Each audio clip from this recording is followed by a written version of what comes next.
Today we are doing part 2 of my series on an out-of-print vintage Weight Watchers book, the Weight Watchers Tools for Living Companion. Stay tuned.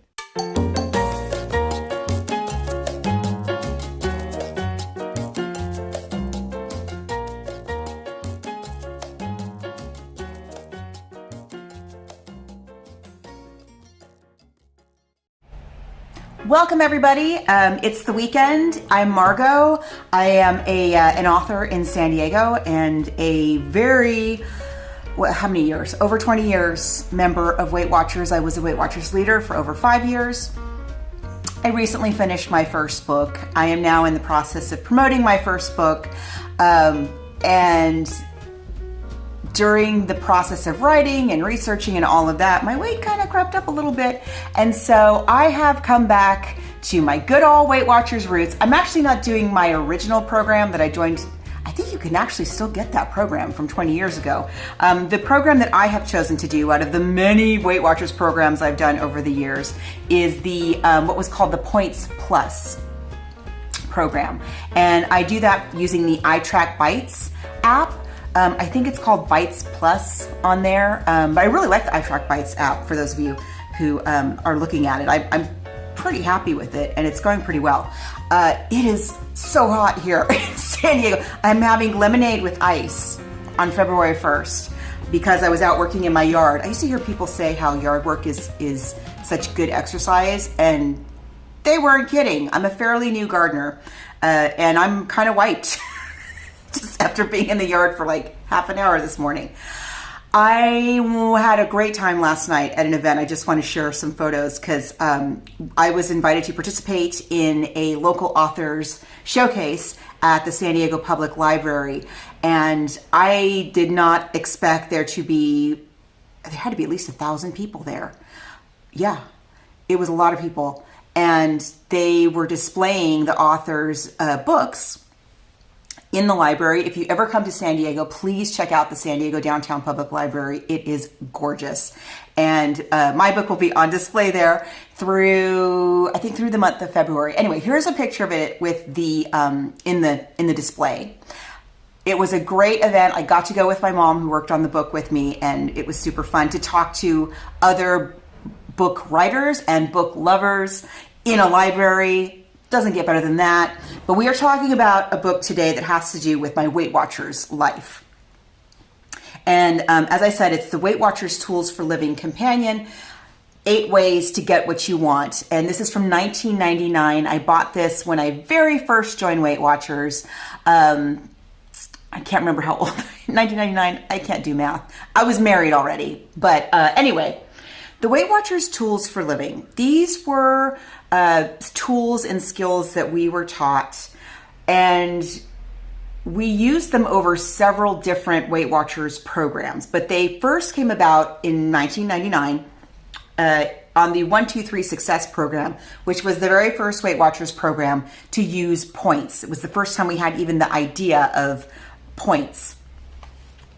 And that was pretty revolutionary. But even then, they recognized that it's not just about knowing what to eat and how much to eat and when to move and how to move. There's a lot of stuff in here that gets in our way. And that's what the Tools for Living were designed to help us with things like that. Like, for example, I knew I was going to this event last night.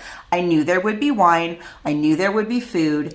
And I really thought about, do I really want to have that wine? Do I really want to eat that party food at this event? I already have had 2 catered events this week. It's part of my job. My day job is doing a lot of catered events, and I've already had 2 this week, including one. Oh my gosh, we had one that was all Filipino food, which I love. It's very pointy, but oh my goodness, it was totally worth it.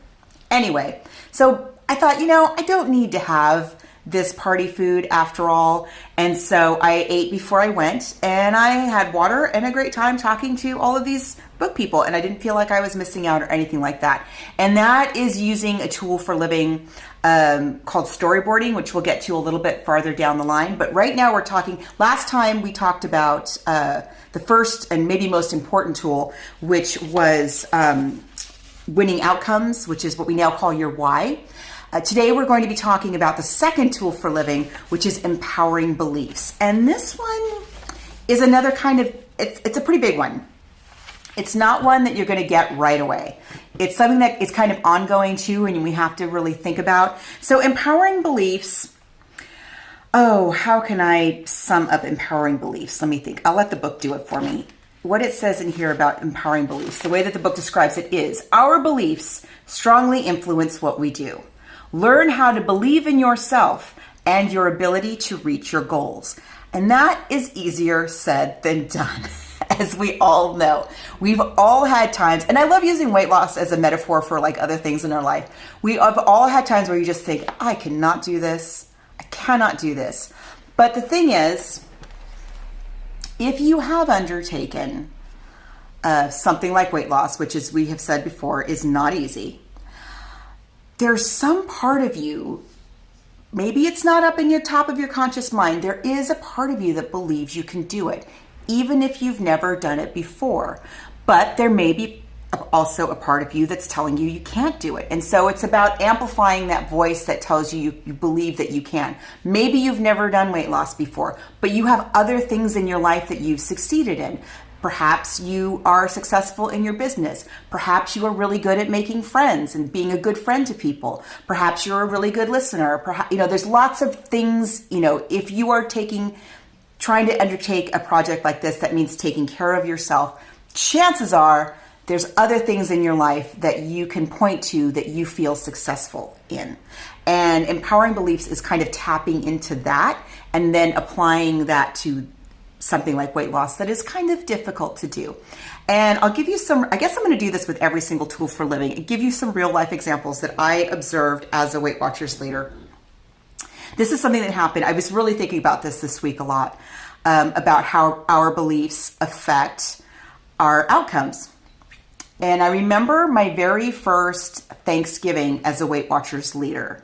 And as you know, if you've been in Weight Watchers through an entire year cycle, that Thanksgiving is like the big event of the Weight Watchers year. And so we would spend the whole year getting ready to get members through Thanksgiving. And as a member, I felt that way about it too. But anyway, the week coming back after Thanksgiving, this is what I want to talk about. Not Thanksgiving itself, but that first way when you come back after Thanksgiving. And I had a member who had a polycystic ovarian syndrome, which is very challenging anyway, and especially challenging if you're trying to maintain a healthy weight. It's kind of like having the deck stacked against you a little bit. And her winning outcome was that she wanted to have a healthy pregnancy. She wanted to lose what her doctor said she should lose in order to have a healthy pregnancy. And I will tell you already, spoiler alert, she was able to do that. But this was kind of early on in her process. And so she came back after Thanksgiving. It was her first, post-Thanksgiving weigh-in, and she stepped on the scale, and in just a little bit over a week, it was a little bit more than a week since I had seen her, this woman had gained 12 pounds, which is, I think we can all agree, a lot. Again, when you have PCOS, the scale numbers tend to be more dramatic, but even so, that was a lot. And it was, again, I was a new Weight Watchers leader. And so we were always trained to not have a lot of emotion when we weigh people in and just be listening for that, just be there to listen to them. And so I was trying not to have a reaction while also surreptitiously trying to see, was there something wrong with the scale? Is the wiring okay here? And I couldn't find anything wrong. And she was like, well, how did I do? She was really excited because, she was new to Weight Watchers, the first Thanksgiving. How did I do? And I said, oh, well, and I couldn't tell her out loud. So I turned the computer just so that she could read it for herself. I said, well, this is what it says. And she looked at the number on the computer and she laughed and laughed and laughed. And she said, 12 pounds? I said, yeah. She said, I gained 12 pounds. I said, yeah. She goes, that's amazing. I said, it is? She said, yeah, I had 20 pounds worth of fun. And then she said, but here I am ready to get this. 3 weeks, I'm going to have this weight off. And I was like, well, that's kind of a lot for 3 weeks. She said, nope, 3 weeks. So it was a little more than 3 weeks, but darn that she didn't get that off in very short order. You know, she was under a doctor's care. We used, talk to your doctor about what the healthy rate of weight loss is for you, please, if you're thinking of doing this. But anyway, she just had the right attitude. She decided that it was worth the fun that she was having. And she really just did get right back in there and roll up her sleeves and get right on it. Amazing. The very next day, I had another meeting. Another group doing their first post-Thanksgiving weigh-in. And one of the first members I had in the group got on the scale. And she, again, this is after Thanksgiving, right? She stepped on the scale and she was up, I believe it was 0.8. So 0.8 of a pound. And I said, again, trying not to show too much emotion, even though I was like really excited for her, not to show too much emotion, I said, oh, well, you're up 0.8. She said, what? I said, you're up 0.8. And she said, that's like a pound, right? And I said, yeah, well, it's a little less than a pound. And this woman disintegrated right in front of my very eyes. She just burst into tears right in front of me, right there, and started beating herself up like you would not believe. She was saying things like, I'm never going to be able to do this. Something's wrong with me. Why can everybody else do this and I can't? I'm such a failure. I'm a loser. I mean, she went on and on and on, and I spent some time talking with her about it, but she just immediately went into this tailspin, and she said, I'm never going to be able to get this off. And it took her as long to lose that 0.8 as it took the other member to lose 12 pounds. Was she not trying as hard as the other member? No, she was trying really hard. But she was fighting herself every step of the way. So having empowering beliefs and reminding yourself that you're worth it is so important. But it can be really challenging if you've never done something like this before, or it can also be challenging if you've done it before and now maybe perhaps this is your second go at weight loss. I lost over 70 pounds 3 times with Weight Watchers. Each time it took me a little over 3 years. I'm a turtle. And even now, like, this is coming off very slow. I'm not mad about it. I know that that's how I do. I'm just one of those people that is very slow at losing. So I'm going to give you an example. One of the things about this book, and again, you can get it on eBay still. It's pretty cheap. There's not a lot of stuff that you couldn't still apply to your life now. But I would like to read you one of the examples that are in the book. And I think this illustrates like how to use it. Let's see. Let's try this one. Being capable of achieving his goal. Ed is working on losing 150 pounds. The task might seem overwhelming to someone else, but not to Ed. By using the Empowering Beliefs tool, he has learned to look at his other accomplishments in his life for inspiration. He was a very successful student who now heads up his own high-tech computer company. And remember, this is 1999, pre-Facebook. And he has a wonderful wife and 2 fine sons. As a result, he tells himself, if I can achieve all of that, I can lose this weight. In the same way that he earned his graduate degree credit by credit and built his company product by product, he will focus on losing the weight pound by pound. And, sometimes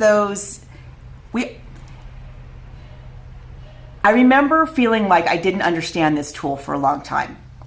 empowering belief. What does that mean? Well, we understand what disempowering belief is, right? I'm never going to be able to do this. There's something wrong with me. It works for everybody, but not me. Empowering belief is the opposite of that. Maybe I can do this. Maybe I just remembered something. I remember this was my point where I decided to join Weight Watchers. And I didn't have any kids yet, but I was married. And at that time, my husband used to travel a lot. And I would be very lonely. And you know what I would do? And so I knew it was getting out of control. And so I was trying to do something about it. And I started following a different program. I don't even remember what it was. Probably something I clipped out of a magazine or something. And it wasn't easy, but I did lose like 8 pounds. And my husband was going to come back from being on the road for a long time. But right before he came back, my parents came to visit and we ate out at every meal. And long story short, I had gained all the weight back in those few days before my husband came home. And he walked in the door, and I'd been telling him about what I was doing. I wasn't keeping it a secret or anything, but he walked in the door and he was like, "Oh, I'm so proud of you. How's it going?" And I just burst into tears. I'm laughing about it now, but I remember feeling just like disempowered. How could I don't think I can ever do this. And I was just sobbing. And, he listened to me, he let me talk. And then he said, maybe you don't have to do this all by yourself. And I knew he was talking about Weight Watchers because he had a couple of members of his family who had been very successful with Weight Watchers. And so my husband has never had a weight problem. He has a problem keeping weight on. I know we all feel very sorry for him, but it's its own challenge. But anyway, so he said, maybe you don't have to do this all by yourself. Maybe if you had other people who were going through this, because I don't know how to, we have a hard time relating on this front. Maybe if you were in a room full of people who were also going through this, in a community of people, again, this is before Facebook or YouTube or any of this stuff, maybe it would be easier. And I was like, yeah, And so I found a Weight Watchers meeting. There was one walking distance from our apartment. We lived in New Jersey at the time. And I remember I walked in and it was so, that first meeting when you walk in is so hard, isn't it? And I was so nervous. And it was just coming up to the front of the line. And this voice behind me in a New Jersey accent was like, "Hey, I know her." And I was like, oh crap. And I looked and it was 2 of my neighbors who lived in my building. And they were also just signing up that day. And so not only did I have a meeting support, of my fellow members in the meeting, I also had neighbors now in the building who were there and we were supporting each other throughout the week. And it turned out to be just a wonderful part of my life that I'm very grateful for. And then now, of course, we have all of this wonderful online community, which is really cool. And I have people in my life, even though I don't associate with the company anymore. I'm really grateful for all of the people, the wonderful people that Weight Watchers has brought into my life, who I still see all the time and check in with all the time, and we support each other. And that really is because of empowering beliefs. And in my instance, it was my husband saying to me, like, making it, pointing it out to me that maybe, if you thought that you had somebody, kind of in your corner who understands this issue and gets it, do you think you could do it then? And I thought, yeah, I do believe I can do it. I believe that if I had some support and understanding and a community, I believe I can do this. And that really has gotten me a long way in this journey. It's what's brought me back every time, each of those 3 times that I gained all of my weight back, because I really had this strong belief that with a community of people, all of us working together, that I really felt like I could achieve that. And so, empowering beliefs takes practice.